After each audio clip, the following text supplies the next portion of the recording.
2, 1. 7 things you probably didn't know you need to know. I'm Jamie East, and this is the Standout 7. In the next 7 minutes or so, we'll look back at a week that saw strikes and more strikes, tragic deaths in Solihull and the English Channel, a major breakthrough in nuclear fusion, and a host of nominations for the Golden Globes. Grab yourself a mince pie and a hot drink and we'll get you up to speed in next to no time. This is the Standout 7 from the Smart 7. Don't you forget to hit the follow button to get your daily updates at 7 a.m. As Christmas gets ever closer, industrial action has been ramping up, with this week seeing mail strikes, rail strikes and nurses walking out across the country. Rail workers began the first of 4 days of strike action on Tuesday as official figures revealed real term wages aren't keeping up with the cost of living. With rising inflation, pay remains the central issue behind the wave of strikes, and the RMT unions rejected a proposed wage rise of 8% over 2 years. General Secretary Mick Lynch isn't happy with ministers. They want these strikes to go ahead. This is a campaign of disruption brought around through Rishi Sunak's attitude, which is to make working people poorer and to maintain the living standards of the rich. On Wednesday, Labour leader Sir Keir Starmer was putting pressure on Prime Minister Rishi Sunak in the House of Commons as the government continued to ignore the wave of strikes. After 12 years of Tory failure, winter has arrived for our public services. And we've got a Prime Minister who has curled up in a ball and gone into hibernation. What is the point of him, and what is the point of the government he's supposed to be leading? Rishi and the Tories seem to think that the public will blame Labour for the strikes, but there's not much sign that the public at large believe that, with polls largely supporting striking workers. Labour's Shadow Attorney General Emily Thornberry was happy to outline how Labour would handle the disputes. We would be negotiating and we would be trying to find a solution, because a strike is a failure. A strike is a failure on both sides. Both sides need to compromise, and you need people to sit around a table and work out what the compromise is. Thursday saw thousands of nurses across England, Wales and Northern Ireland walk out as the largest strike action in NHS history began, leaving only essential services running across much of the country. It's the first time the Royal College of Nursing's ever called a nationwide strike, and comes after the government labelled their demand for a 19% pay rise unaffordable. RCN boss Pat Cullen says low pays led to chronic understaffing across the NHS and poor conditions for patients, with industrial action a necessary last resort. It's a tragic day for the NHS. The NHS has been run down by this government and left in a crisis. What we're trying to do today is to actually save our NHS. Staff nurse Mark Boothroyd's been picketing in central London and says the decision to strike wasn't easy. It's a very difficult decision for nurses, but we feel we've been forced into it because the government has refused to negotiate and has refused to listen to us. There was a fresh tragedy in the English Channel early on Wednesday morning as a small boat with almost 50 migrants on board got into difficulties and had to send a distress call. RNLI lifeboats and the Coast Guard scrambled and rescued at least 30 people from the freezing cold waters, but at least 4 people have been confirmed dead. Home Secretary Suella Braverman was focused on stopping the crossings, particularly for those who'd come from so-called safe countries. People do not need to seek asylum if they are already in a safe country. It is vital, literally vital, that we end the illegal crossings in the Channel. But with mounting backlogs for asylum claims, and despite Rishi Sunak's new plan to tackle the ongoing wave of migration from Albania, Labour MP Clive Lewis says the government's just not doing enough to help those who are seeking asylum. There is a necessity for this government to stop with the rhetoric, stop with the division, and actually deal with this properly, and that is to open up safe and legal routes. And if you don't do that, then there will be more deaths. Former Director General of the Border Force, Tony Smith, says when the distress call comes, they only have one thing on their mind. The top priority, not just for the Border Force, but for all of the associated agencies, will be to save lives at sea. Ukrainian officials say 2 people were killed in central Kherson on Thursday following more Russian shelling of the city they withdrew from. It's left much of the region without power.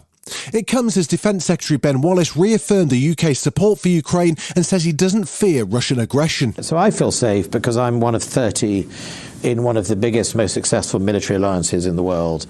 And so, Russia could be angry all it likes, but I've got friends.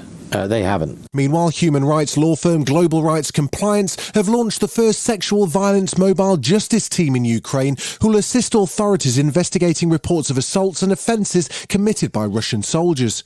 Wayne Jordash is a co-founder of the organisation and explains why it's necessary to deploy the team. I think it's quite clear that the Russian method of warfare is to attack civilians, and part of those attacks involve widespread sexual violence. The founder of collapsed cryptocurrency firm FTX has been charged with fraud by US authorities. Sam Bankman-Fried was arrested in the Bahamas, accused of tricking investors out of £1.5 billion, which he's denied. He quit as chief exec last month after struggling to raise money to stop it going bankrupt. Speaking in November, Bankman-Fried said he had a duty to do right by their stakeholders, customers, employees and the regulators. I didn't ever try to commit fraud on anyone. I was excited about the prospects of FTX a month ago.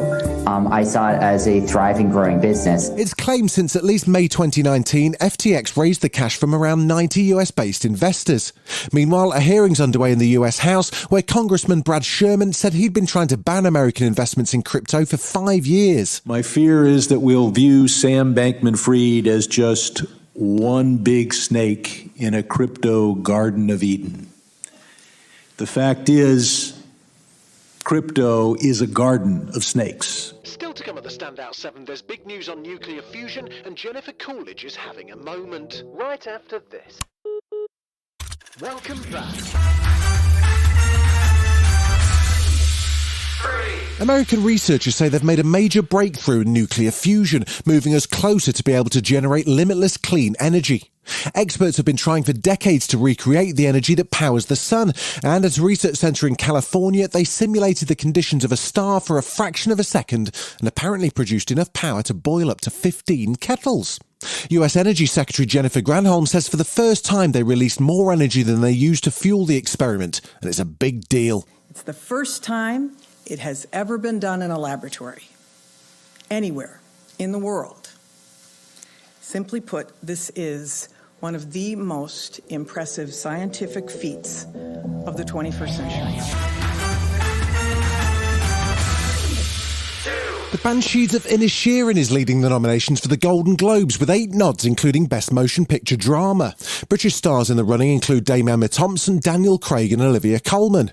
The ceremony wasn't broadcast last year after criticism of a lack of diversity in the organisation behind it, but it will be back on air on January the 10th. And there's plenty more big names in the running, this time for Best Director, although they're all men. Best Director, Motion Picture. James Cameron, Avatar, The Way of Water. Daniel Kwan, Daniel Schneid, Everything, Everywhere, All at Once. Baz Luhrmann, Elvis. Martin McDonagh, The Banshees of Inisherin. Steven Spielberg, The Fabelmans. Please, these gays, they're trying to murder me. Nearly 30 years since her big break, White Lotus star Jennifer Coolidge has been reflecting on a career-defining 2022. She reprised her role as Tanya McQuaid for season 2 with an intense finale on Sky Atlantic this week and played the iconic Karen in the Netflix thriller series The Watcher. Now, the recent Emmy winner has been interviewed by superfan Ariana Grande for Entertainment Weekly's Entertainer of the Year feature, and she says it's been a dreamy time. 2022, for me, has been an explosion of many surprises, and they were all good, and it's like fireworks that when one caught fire to the next fire, and it's just cherry bombs, sparklers. I mean, the year just kept getting better and better, you know. This has been the Standout 7, the best of the week from the Smart 7. We'll be back tomorrow, 7 a.m. with the Sunday 7. Have a great rest of your weekend. Written, produced and published by Daft